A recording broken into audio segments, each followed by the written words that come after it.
Hey guys, it's your girl Kizzy Rock, and yes, Kizzy Rock is my birth given name. Happy Thursday. Want to say hey to all my subscribers doing well this season. I got a word for you. Tap in. Happy Thursday, guys. In fact, I have an email response. Um, in fact, it's 3 different emails. One is from one of my good brothers, and the other is from 2 sis. Okay, so there are 3 different topics, if you will, but it's kind of the same foundation. So I kind of just want to take and tie them all in and kind of piggyback off of each one with this particular recording. So I want to speak about, how do you know the counterfeit? Basically, are you confused about the counterfeit? Could the counterfeit actually be your kingdom partner, your kingdom spouse, your destiny helper, however you want to use the terms? Get in where you fit in. You kind of know where you are. Okay, and this, of course, this is not for everyone, right?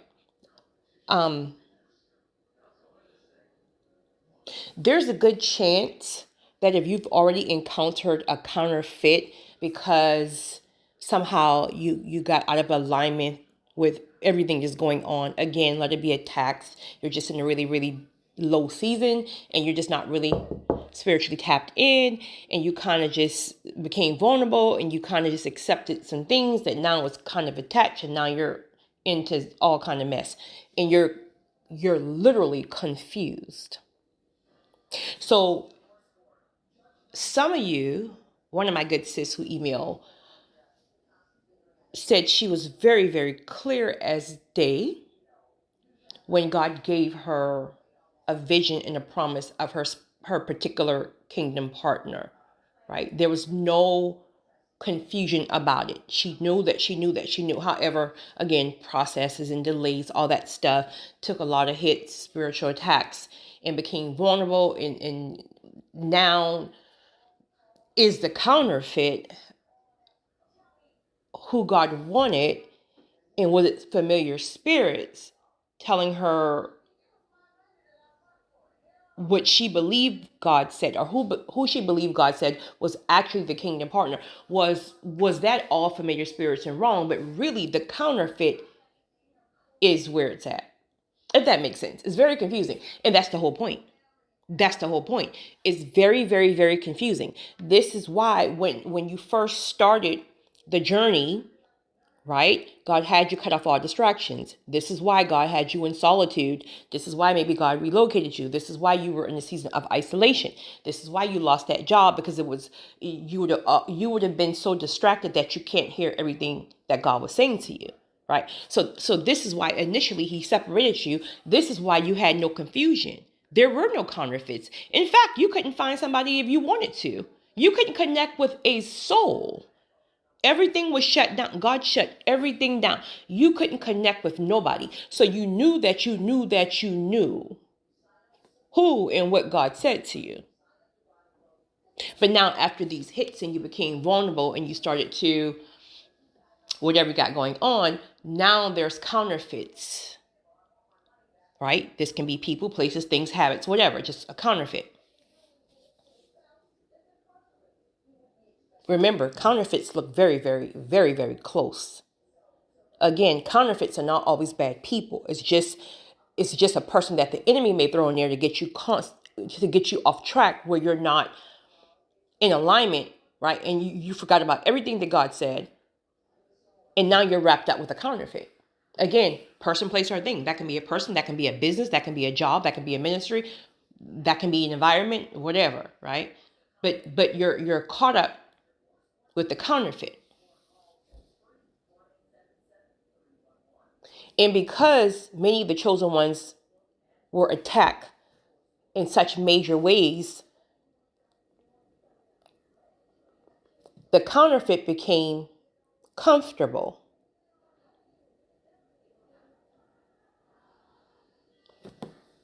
So now you're confused, because now all of a sudden God is back tapping you. Hey, time is up. Back in alignment.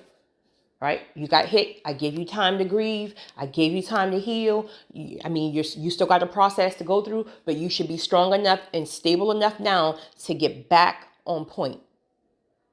Doesn't mean you get back on point 100%, but you got to start the process of getting back on point. And now you're confused. Like, what? I mean, where is the point? Where do I even start? Like, I'm so lost because, like, and now you're trying to hear God. It is. I'm confused. Of course you're confused, right?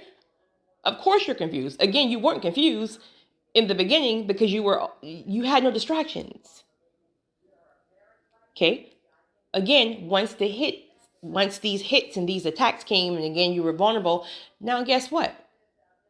When you couldn't meet one or get a connection with anybody, were you in isolation? Now that you've opened certain doors, you got choices. And what kind of choices? Different spirits, different this, different that. Like, so now your mind is pinging all over the place. So now you're confused. You weren't confused before, but now you're confused because you opened that door.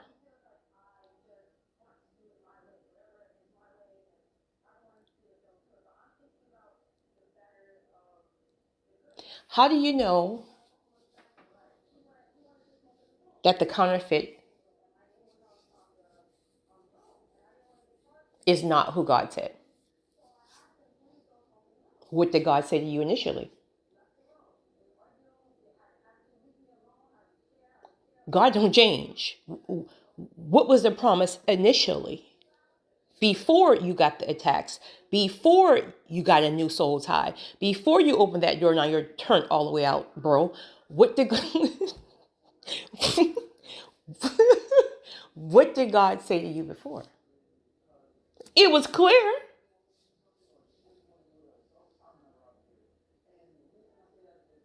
There was something in that process. Matter of fact, it happened later on in the process, meaning closer to the time that you got hit, right, with the attack. Because the reason why God allows something so profound, he allows something to be so profound in your spirit. I spoke about this on the other recording, I think yesterday. He allows something to happen that confirmed to you clear as day in your spirit that the promise is who, what, and when, not when, but who and what he said. He made it clear, so clear that you can't speak on that because it's too it's too deep spiritually, so people won't catch it in the natural realm. But he allowed you to feel it in your spirit, and then boom, you got hit. But he allowed that to happen because he knew you were going to be hit, so he needed to confirm that thing so strong that once he tapped you, like he's tapping you now, saying come back, come back. Now he's hitting you with the, how are you even questioning me? Because I made something so clear for you in your spirit. I did that before the attack, so you won't be confused. You were only confused because, again, counterfeits, different spirits, right? Maybe a soul tie, could be a narc. It's a lot going on. If you really want to know, right, I've already given it to you in your spirit, but if you really, really, really need me to confirm it again, but really what you felt in your spirit should be solid, right? You shouldn't need confirmation. Well, I won't say that. Sometimes, not at this point. At the beginning, when you feel you have something in your spirit, then yes, confirmation is great from other people, right?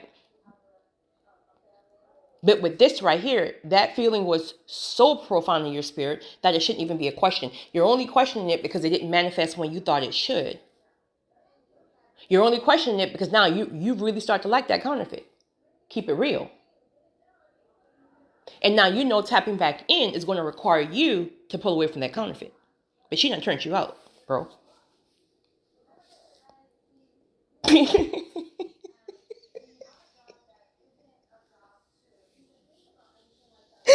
Why can I be serious? Obedience over emotions. For my bros, obedience over flesh. That discipline that you learn in the process have went out the window.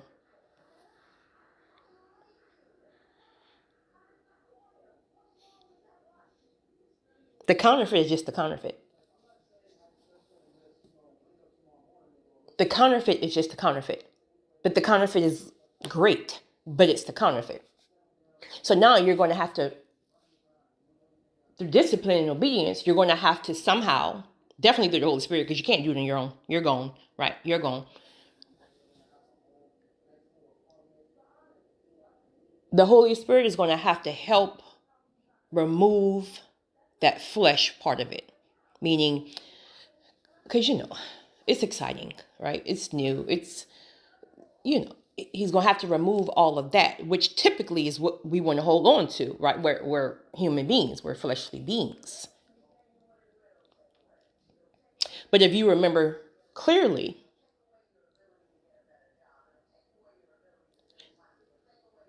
the kingdom partner, spouse, whatever term you use, was never a fleshly thing.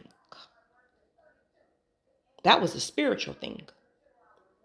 You were never attracted to the kingdom partner in that sexual, fleshly type of way. It was just something in your spirit, right? Your spirit feels settled. It feels safe. It feels at home. So that's not the swinging off the chandelier type of feel, but the counterfeit is. So now your flesh is entangled with the whole, what you got going on.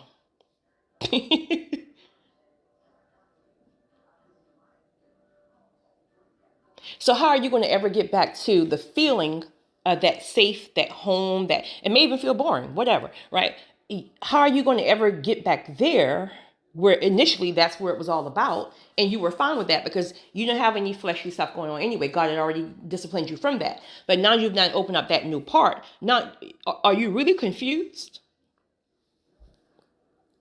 Or you just don't want to let it go? Because if you're honest, you would rather stay with the counterfeit at this point. Because that excitement, that quote unquote chase, right? It felt like a chase, if you will, because you knew what it was, but you just couldn't catch it at the time. God made it so clear. You were grabbing for it and grabbing for it. And that's exciting, right? It's like a chase. It's like a maze almost. But now that chase is gone because God needed to silence that anyway, because he didn't need you to be all caught up in like that sweaty palm feeling and all that stuff that we initially felt in the beginning of the promise. That's not where God ever wanted us to be, because God can't even use you like that. Too much flesh will be in you. Too much nerves will be involved. So God has to get you to the place where that excitement is turned off. So now it's more about spirit. Now I can use you more because now you can hear me clearly without your flesh and all that whatever foolishness, that the enemy done thrown you that had you getting ahead of me and just trying to beat the door down or make it happen on your own, right? All that toil, right? So within these last attacks and storms, you were on your face at the end of the day. So you learned, you had no choice. You had to let go of control because you didn't even have the strength or the power to try to control anything because you were down too bad. So now that hastiness has been removed, what remains? No excitement for the promise. The excitement for the promise is gone. The excitement is now to the counterfeits.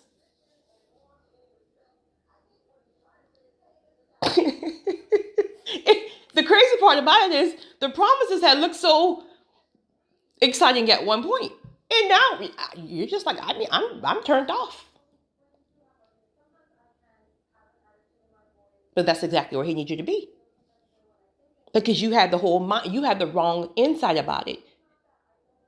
So now, because you're settled, he can give you the correct insight. And the correct insight is completely different than what you thought. I mean, it is what he said it is, but it's just, now it's definitely obedience over emotions and obedience over flesh. So now it's about understanding that it was always about this being a God-ordained person, place, or thing for a God-ordained promise, meaning it is not about you. Where if you're honest, you say you were doing it for God, or you was chasing this promise for God, and you were, but at some point it became too personal for you, for us. Like we wanted to control the narrative of how it should be, how it should look, all that stuff. In reality, if you're honest, we weren't submitted enough to say, okay, I don't even want anything out of this. I just want to make sure, Lord, I do your will. Well, come on. God's will is very difficult, right? It's not fun a lot of the times, right? It's very fulfilling. But we had some of our flesh mixed up in that on how we would benefit from it and how we would X, Y, and Z. But now that's no longer there. You rather stay with the counterfeit. So what do? We make up excuses. Well, that the promise, that's their fault. They should have recognized. That's your fault. You couldn't see, like, because God told you clear as day. Oh, make no mistakes about it.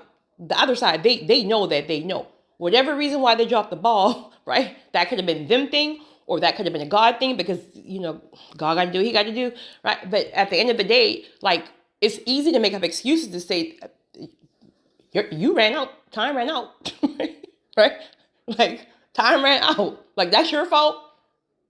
You missed the bus. You missed the train. That's all on you. I'm gone. Really? Really? So if it was always about God, right? It was always about God. Now the God came back and tapped you and said, okay, time to get back in alignment. Cut that counterfeit stuff off. Cut those habits off that you done developed, right? I don't care how much you cut it off.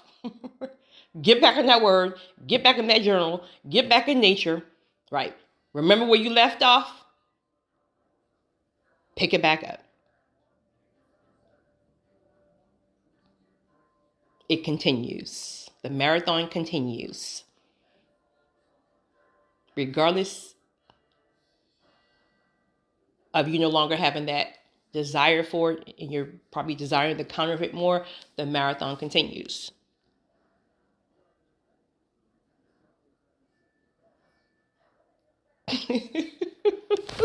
Y'all, I'm just a messenger. I'm sorry.